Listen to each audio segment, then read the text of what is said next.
हैं वो है सुल्फा, शराब, मांस, तम्बाकू, सिगरेट, बीड़ी आदि के माध्यम से जो भी हम प्रयोग करते हैं,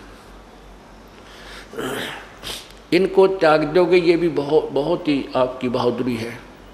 ये भी आपसे नहीं छूटेंगे, नहीं त्यागे जा सकते हैं। आशीर्वाद संत का चाहिएगा।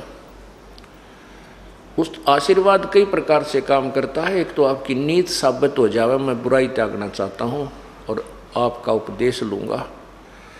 हे परमात्मा, हे प्रभु, हे कबीर देव जी, और साथ में उन्हीं के नुमाइंदे अपने जिससे वो उपदेश लेना चाहते हैं उस संत को भी साथ रखे और कहे कि मैं उपदेश लेना चाहता हूँ, मेरी बुराई नहीं छूट रही है, हिम्मत दो प्रभु। तब परमात्मा का आशीर्वाद उस बच्चे तक पहुँचेगा। यदि उसकी नीत साबित है, वो त्यागना चाहता है, तो प्रभु जरूर मदद कर देगा और छुड़वा देगा। परमेश्वर की कृपा बनाया बीड़ी भी ना छूटे। बीड़ी तो सबसे कमजोर शत्रु है इस जीव का, यह ना छूटा उस परमेश्वर की रजा बिना। अब जो भक्त, जैसे कल आपको बताया था कि जो पुण्यात्मा पिछले जन्मों में कभी परमेश्वर की साथ रही हैं, शरण में रही हैं, वो स्वयं आए हैं या अपना कोई संत भेजा है, तो वो पुण्यात्मा से आज कितनी बुराई कर रही हैं। शराब भी रोज पिया करती, सुल्फा भी पीती थी, मांस भी खाती थी, तम्बाकू बीड़ी का भी प्रयोग करते थे। और जिस दिन से उपदेश लेने की ठानी, परमात्मा ने तुरंत चांदना कर दिया, उनकी सब बुराई छुटवा दी।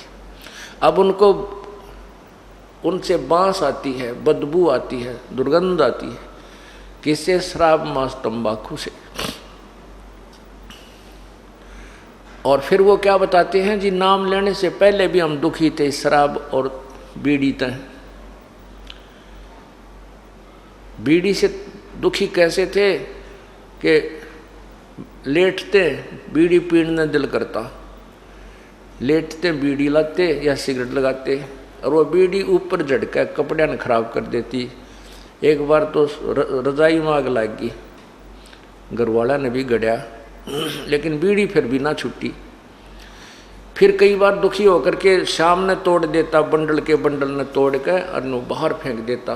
बीड़ी साथ होगी ही नहीं तो आप पे छूट जाएंगी।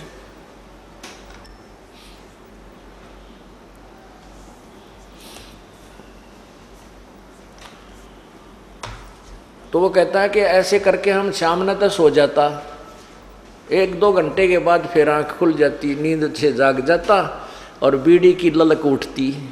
वह जूठे टोटके पड़े पाती है ना, कितने छोटे छोटे से, उन ठा के पिया करता, बीड़ी छूटी नहीं। अब कृपा हुई है परमात्मा की, अब बदबू आती है। यदि कोई साथ बैठ कर दूसरा भी पीता है तो हमारे को वो अच्छा नहीं लगता। तो ये कृपा भी परमात्मा की होती है। अब जो भाई ये कह रहा था कि मैं तो काम, क्रोध, मोह, लोभ, अहंकार सबको त्याग कर फिर नाम लूँगा, वो आदमी नाम लेना नहीं चाहता या उसको ज्ञान कति नहीं।